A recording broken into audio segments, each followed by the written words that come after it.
Hello, my wonderful, beautiful friends. Welcome back to our ProRevenge series, where you'll hear stories about people getting what they deserve. In this episode, you'll hear 4 revenge stories. The first story involves OP's fiancé, who is a cheater and ruins her career. The second story features OP ending his boss's marriage over $40. And the third is a workplace-related revenge on a shady company. I hope you enjoy the stories today, so hit that subscribe button for future stories. My ex-fiancé and I were together for a good amount of time. I fell in love with her, put a ring on her finger, and was completely loyal to her throughout our relationship. I'll call her Jay for short. Jay decided to tell me she wasn't happy and needed a break, claiming she was no longer in love with me. After some digging, I found out she was cheating behind my back. When confronted, she deleted everything, but compared to her phone records, there was quite a bit missing.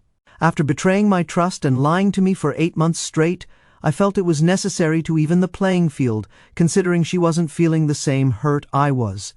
Jay worked in the car sales industry. During her time there, she would send me surveys to complete if she thought her customers would leave a bad one.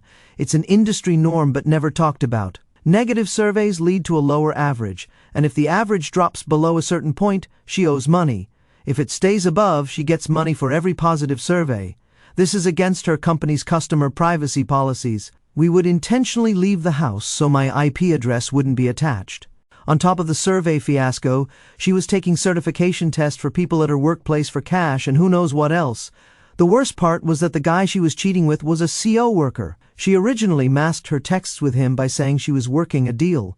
My next step was to write this all up and send it to the manufacturer, her employer's office, the trainer for the region, and some media sites. I made it so they would feel more inclined to take action. The next day, I was contacted by her corporate office and asked to call in to provide more detail. I did, and I was assured this matter would be investigated swiftly. I provided emails to corporate, and that's what ultimately sealed her fate. During this ordeal, I wasn't quiet about it. I told Jay what I was doing. She thought the managers had her back and she was untouchable. A day passes, she leaves for work, and an hour later she returns, screaming and crying about how she got suspended. The following day, I got a text from Jay saying she had been fired. Not only did she lose her job, but she also lost her career. She will never step back into a car sales position for the rest of her life. Cheating while dating is one thing and is pretty bad already, but somehow cheating after you've said yes to getting married is so much worse to me. Did she deserve this? I feel like it was only a matter of time before she got caught doing all the shady stuff at work and was going to be let go anyway. Next story. When I was in college, I had a minimum wage job in a bargain retail store. I worked in the warehouse around a lot of older guys, and the job required heavy lifting, usually 75 to 250 pounds of pallets and boxes. I started off working in the warehouse, and it motivated me to start lifting weights seriously. I lost 25 or 26 pounds over the course of my first 6 months there by working out solo at the campus gym. However, one of my CO workers was an older guy, in his 40s or 50s, with whom I had very little in common.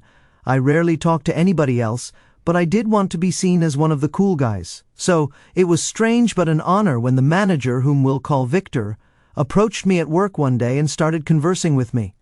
Victor was older, about 45 years old I think, but he was well respected by everybody in the warehouse. He dressed well and seemed pretty fit. In the course of the conversation we discussed lifting weights together, and he invited me over to his home one day, as he had spent thousands of dollars on top-of-the-line equipment. We exchanged phone numbers and agreed to lift together on Friday when his wife, whom we'll call Nora, was at work. I showed up at his house in one of my favorite t-shirts, and Victor was shirtless. He suggested that I lift with no shirt too. I felt uneasy about it and said no, but Victor snatched my shirt by the left sleeve and pulled it until it ripped. He apologized and promised to buy another shirt for me, so I had to lift with no shirt on throughout the workouts. Victor kept touching my chest and stomach, saying it was to focus. I kept pushing it to the back of my head, but I declined to go inside Victor's house. I left my ripped shirt at his house in the garage, where his weight set was located. Over the next few days, the awkwardness increased. Victor asked during phone calls if I had a girlfriend, if I was having intimate relations regularly, and so on. He ran into me in the break room at work during my lunch break and would always sit close to me, talking about really personal stuff. I learned that his wife was a pastor at a prominent church, and she made more money than Victor. Nora did not believe in intimacy outside of procreation. When I asked about my shirt being replaced, Victor always said he had money problems, so I ended up replacing the shirt myself. Later, Victor invited me over again to work out with him, and I wore a tank top that time. Victor asked me to take it off, which I did, and during the workout he mentioned that he was behind on his electric bill. He asked to borrow $40, saying that he and his wife were having a rough patch, so he couldn't borrow from her. Like a gullible idiot, I went to the nearest bank, withdrew the money, and put $40 in Victor's hand after the workout. He promised to pay me back at payday. Payday came and went, but Victor's presence did not. I received late-night phone calls from Victor, and I stopped answering his calls and got voicemails from him asking me to call him back. When I confronted Victor at work to stop calling me and to just pay me back, he told me he would pay me back the next payday, and that he really needed a friend to talk to. I felt bad, agreed to wait, but also made up an excuse about how I couldn't lift weights with him anymore. He didn't pay me back the following payday either, but Victor did send me a thread of pictures with his shirt off, in his underwear, and nude, all within the week of payday. When that third payday came, Victor avoided me at work. Infuriated with not being paid and receiving a slew of pictures I wasn't interested in, I decided to get revenge. I went to Facebook the day after payday and found Victor's wife's Facebook page and her church's Facebook page. I created a Facebook account with Victor's full name and then created a Facebook page with his first name and last initial. I uploaded all of the photos he had sent me, then friended his wife and the church's Facebook pages, set all the settings to friends-only level privacy, and logged out. That same night, I called her company's ethics hotline and left a voicemail tip. Mr. Victor Freeze is drinking very heavily and making inappropriate comments to co-workers and customers. Please look into this. Within a week, Victor was fired. Not only had he been drinking on the job and sometimes coming to work hungover, but he had also been using corporate gas cards to fuel his and his wife's vehicles. He was arrested during a shift, and several employees saw him walked out in handcuffs. Victor called me drunk again from his hotel room after his wife kicked him out of their house. Not satisfied with this level of revenge, I recorded Victor's voicemails into a handheld recorder that I bought for my college classes. I mailed the recording to his wife's church and marked it as attention, Nora Freeze, press play. Then I changed phone numbers. I haven't heard from Victor in years, but his firing was the talk of the store for months. Oh my goodness, OP is stone cold. The moral of the story is, if you owe somebody $40, pay them back, because if you don't, you might get divorced. If you send them inappropriate pictures, you're asking for trouble. Next story. I used to work for a manufacturing company that makes waste containers, dumpsters, and such. At first, it was a good job with a good manager and no problems. I enjoyed the work. It was dirty and physically demanding, but it kept me in shape. I could just put in my earbuds and cruise through the day without any issues. My initial job was to prep the units for painting by polishing the imperfections with a sander, grinding down areas that were too rough, and cleaning them up after the welders were done with them. After a while, they kept laying off so many people and dumping their jobs on me. Eventually, towards the end of my time there, I was quality control, helped a painter, was a warehouseman, finisher, grinder, and also a janitor, for no additional pay beyond the small cost of living raises we got once in a while. After a year of working for the company without issues, new management showed up. As they like to do, they started making all kinds of changes just for the sake of making changes, things that made jobs harder with no benefit. They cut corners that shouldn't have been cut, and generally they hurt productivity and workplace safety. The change in management was bad, but that was not the end of the world.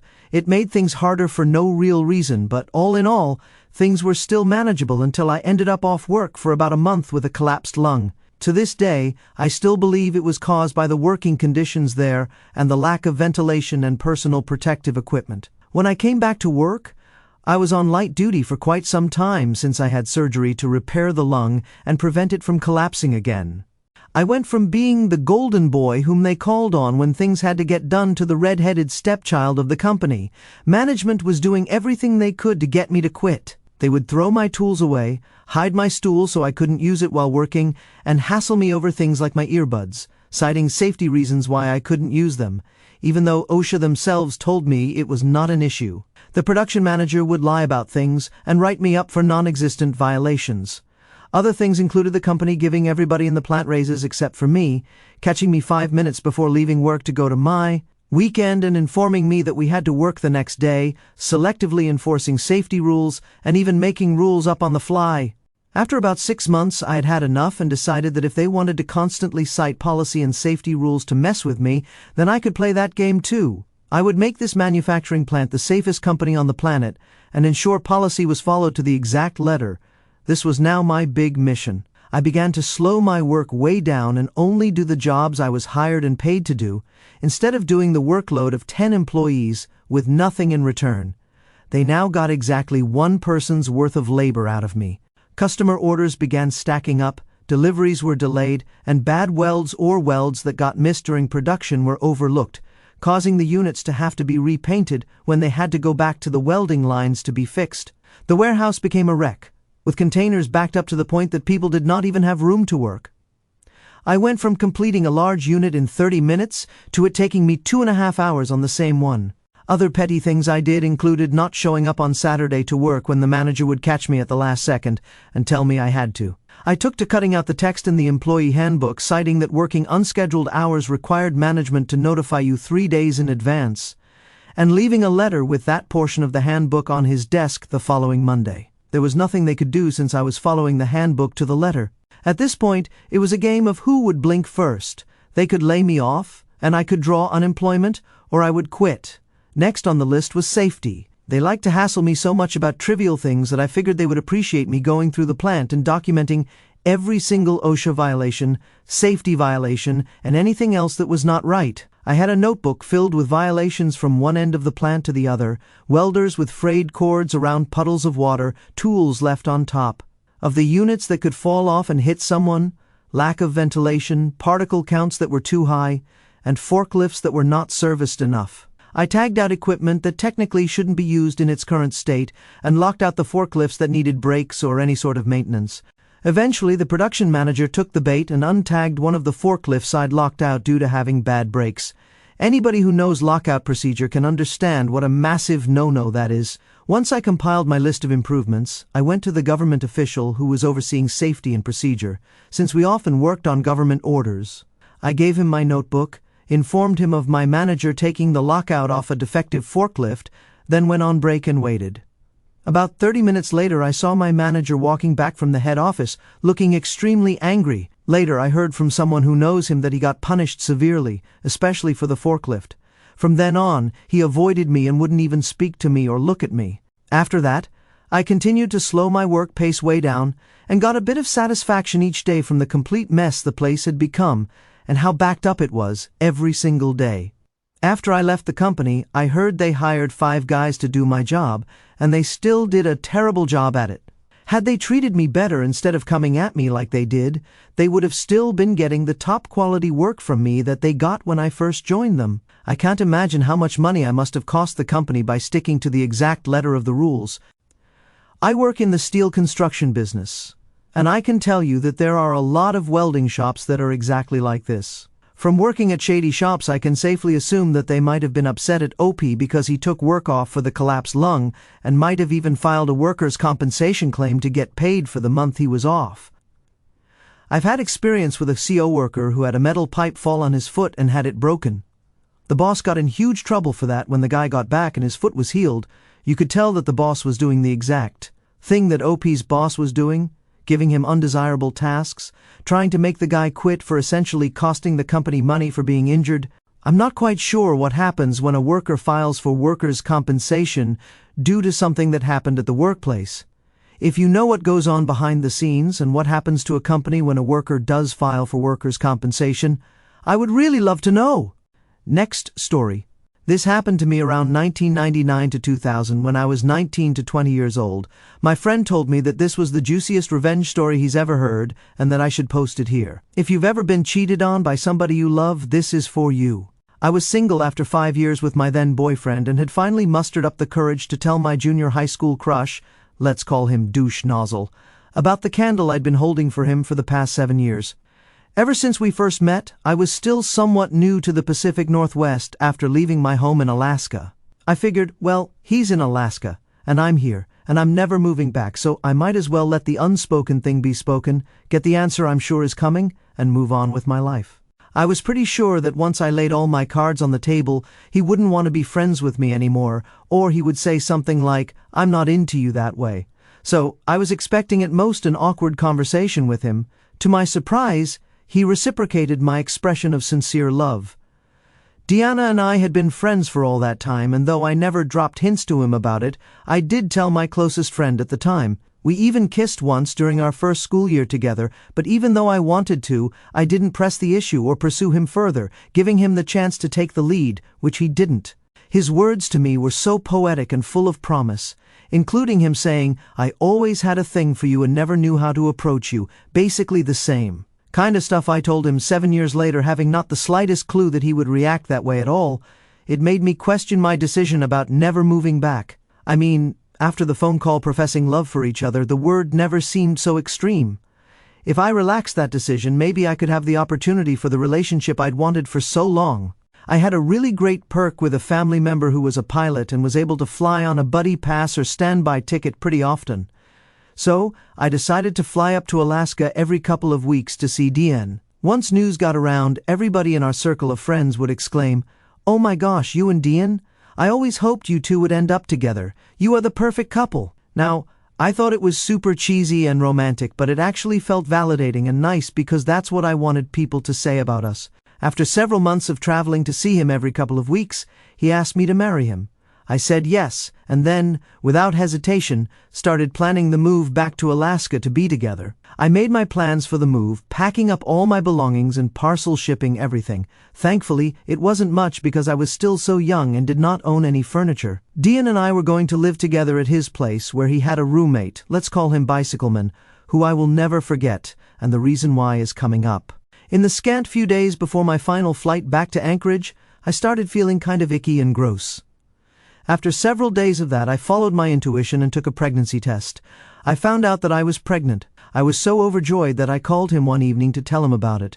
There was a party at his place, and I spoke with Dean briefly and said, "I have some news I want to share with you." He said, "But first I have to tell you about this really cool artist chick." Then he told me about this girl who came to the party. Let's call her Thought, and yes, that's a cheeky nickname because I'm too lazy to think of a better one. I was irked by the way he was talking about her and realized this was not the time for a big reveal. I think I said something to him like, "Don't do anything you'll regret." He asked me to call him later to tell him whatever the news was, so I said I would. Hours later, whoever answered the phone said that Dean was there but couldn't come to the phone right now. I had this awful stomach-sinking feeling because I had a hunch about what was happening, and Dean never called me back that evening. I called him the next morning, and no answer. I was heartbroken. That evening I finally got to talk with him and reminded him that I had news, but he interrupted me to say, "I have to tell you something." My stomach-sinking feeling was now turning to nausea. He then admitted over the phone that he cheated on me with Thought. I hung up the phone on him and threw up. He didn't call me back to ask what my news was, and I called him back later to verbally rip into him. All he could do was ask for forgiveness and tell me it was a mistake. I told him there was no chance I would marry him after that, and that it wasn't a mistake, buddy, that was a choice. I said I would be up there to get my things and then be gone for good. It took every ounce of my emotional strength to verbalize my thoughts without screaming. I miscarried the pregnancy that week. On top of dealing with getting over him, I had to deal with the immense pain of losing my first pregnancy, and to top it all off, I had to fly to Anchorage weeks before Christmas to pick up all the stuff I had already shipped there. I basically had to wait for it to arrive with nowhere else to go but that jerk's home.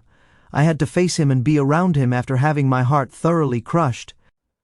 So, I got on the plane, flew up to Alaska, and of course, Dean didn't remember, or didn't think it was worth it, that he'd told me the day before that he'd pick me up at the airport. It was the most awful feeling to be forgotten about and left stranded. Even more humiliating was when an elderly couple at the airport saw me waiting alone, picked up on my lost girl vibe, and asked me if I was okay. I lost my calm demeanor and broke down in tears at the airport. I shooed away the well-meaning couple because I couldn't keep myself together long enough to be gracious about any help they could have offered. I finally got a cab and went out to his place. I banged on the door outside and waited until I couldn't feel my fingertips anymore. The racket finally woke up Bicycleman, who let me inside. Dean was in his room, passed out on his bed. I went to his couch and waited. I didn't know exactly how to confront him, so I didn't. He already knew how I felt based on our phone call following his confession. I acted like I no longer cared about it because the last thing I wanted to be seen as was the crazy ex. There was no way I was going to let his behavior and choices ruin my reputation. So, I acted cool and dispassionate and kept to myself as much as possible. Dean must have taken that as some sort of sign that we were just friends, as if we never had a relationship, as if he never asked me to marry him. He had the bright idea to invite Thought over to meet me. As it turned out, Dean told Thought that I was just a friend and never told her about our relationship, our engagement, me visiting frequently to see him, or me moving there to be with him. It was like I was just erased and discarded. Every moment between arriving there and leaving felt like just me crying and feeling so incredibly hurt that it broke my whole world. I had sacrificed my family, who had all moved to the Pacific Northwest by that point. I left my job so I could move back to Alaska and be with Dean. I regretted leaving them to be with Dean and his empty promise of love. When the news spread to our mutual friends and family, no one could understand why Dean and I had split up. I maintained my composure as best I could to avoid being seen as the crazy ex. This all happened in front of people who knew us both. For years they were dumbfounded about Thought and what she was doing with Dean. They put the puzzle pieces together themselves. I kept my mouth shut and only stated facts when asked. Yes, Dean would rather be with her, so he's with her. I'm here waiting for my things to arrive so I can ship them back, and then I'm getting on the next flight out of here. One day, out of the total 2 weeks I was there, Bicycleman came out of his room, saw my silent waterfall of tears and said to me, "Dean is a total jerkwad. If I were you, I'd be crying too." For some reason that made me feel better about the whole thing. Bicycleman was a muscly, tough guy to a young woman like me, and for him to say that made me feel that the world wasn't such a cruel place after all. I still hadn't told anybody about the pregnancy or the loss, because, even though I was grieving and in pain, I knew if I mentioned any of that, I'd be treated like a crazy ex making up stories to make him feel worse, or to make it about poor me. Over those 2 weeks, Dean invited Thought over frequently. He probably thought it was no big deal to me. He wasn't thinking about me or how his behavior was affecting me. I was in a state of shock. I stayed on the couch while the two of them had their fun in Dean's room within earshot. I didn't have the energy to confront Dean or argue why doing something like that was cruel and heartless. I was so angry at him that I just wanted to hurt him even worse than what he'd done to me. Before I left, I concocted a plan to sabotage his new relationship with Thought, and this is where the revenge plot comes into play. I'm bisexual, and I knew that Thought was at least flexible in that regard and obviously willing to move fast with someone. So, at yet another party night, I got Thought alone before she got too drunk, long enough to charm her. I shut both of us in Dean's room while everybody else was getting too drunk to notice anything could have been happening in there. Dean was occupied with the guests and may not have noticed we were missing. After we were done, I told her why I was there and shared my history with Dean with an icy, dispassionate apathy that showed how much Dean was dead to me. I told her, if he cared about me enough to propose to me, and then did what he did with you, just imagine what he'll do to you. Suddenly she understood why I'd been so somber when introduced to her. She had no idea I was anything more than an innocent friend of Dean's. She didn't know why I was in Alaska or why I was waiting for boxes. She felt profoundly guilty and regretful despite not knowing any better. Dean walked in on us and must have assumed nothing was wrong only because nothing violent or terrible was happening at that moment. That was either arrogance or drunkenness on his part. There was no confrontation, and the party went on. Thought left the next day. Dean asked me what I was doing with Thought. I said to him she was an easygoing girl, and I'm not surprised you were able to get busy with her the same day you met her. I just happened to do the same thing you did. The look on his face was priceless. He looked more mortified than I'd ever seen him. I played my poker face. He didn't know what to say, so he said nothing and changed the subject. Mission accomplished, or so I thought. There's more. I got my belongings finally and shipped them all straight back to where they came from.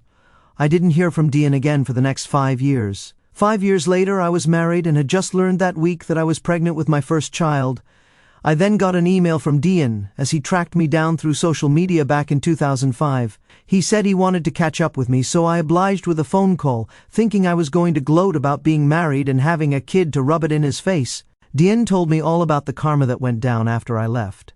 He chuckled and said, "You didn't go crazy while you were here, but whatever you did planted a seed that grew into something that destroyed my life." He didn't say it word for word, but it was close, and I think he used the word cancer in there somewhere. Perhaps my intentions to avenge my lost pregnancy invited my guardian angels, or demons more likely, to intercede in the situation. Here's the karma in order of appearance. Thought cheated on him with his best friend and then moved in with another guy only 2 weeks after I left. Ouch. He got fired from his job on Christmas Eve. His boss, another mutual friend who heard about what he did to me, decided he didn't want the guy working at his video store anymore. His truck broke down in front of the electrical station and got impounded. He didn't have enough money to get it out since he lost his job, so he lost his truck too. That's a pretty bad situation when you live in a place like Alaska in the middle of winter. His family caught wind of what went down with me and disowned him. I thought that was pretty extreme, but I chalked it up to karma. After Thought was gone, his remaining friends, unsurprisingly, threw another drinking party at his place.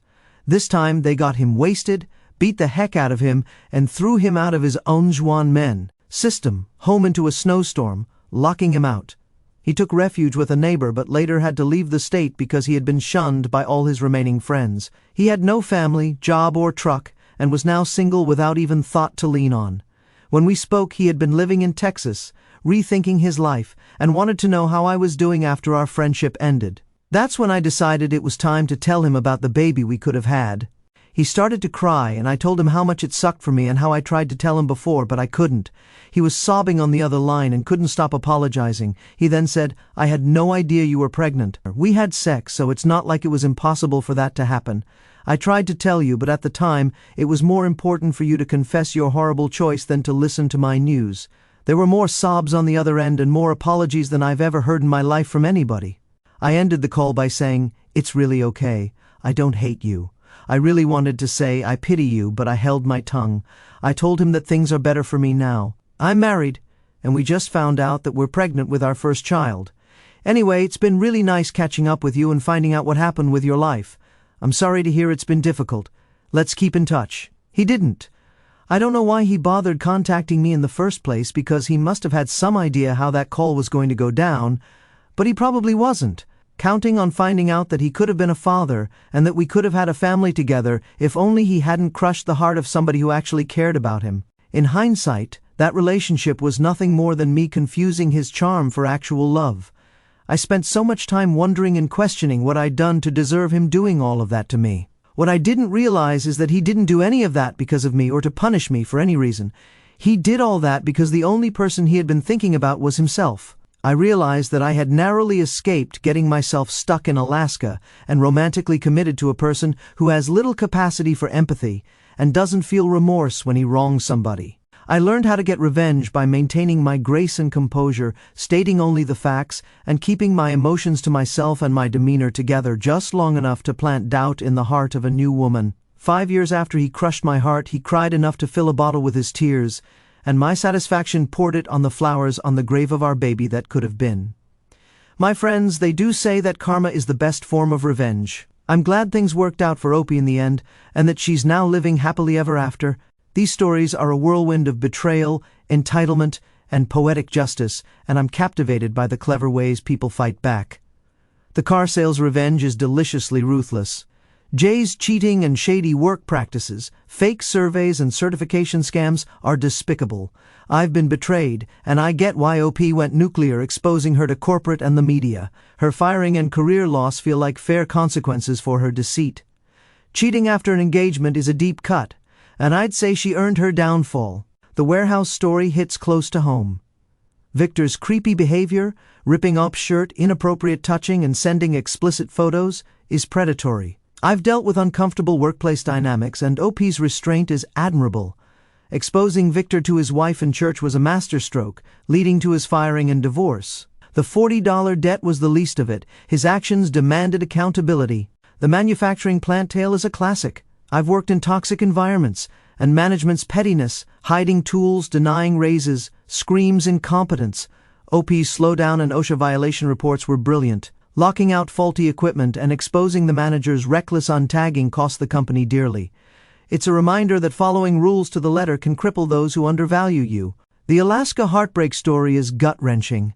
Deanne's betrayal and callousness, especially after OP's miscarriage, are unforgivable. I've felt the sting of infidelity, and OP's calculated move to charm Thought and expose Deanne's lies is a stroke of genius. The karma, job loss, truck impoundment, and social exile is satisfying. Telling him about the lost pregnancy years later? That's closure. OP's grace under pain is inspiring, proving revenge can be subtle yet devastating. These stories show how strategic compliance and well-timed truth can topple even the most untouchable. Karma, when guided, hits hard. That brings us to another end of our Pro-Revenge series. If you enjoyed these stories today, do hit that subscribe button if you're not subscribed. If you missed the last episode of Pro-Revenge, check it out if you haven't, and I'll see you in the next one. I love you all.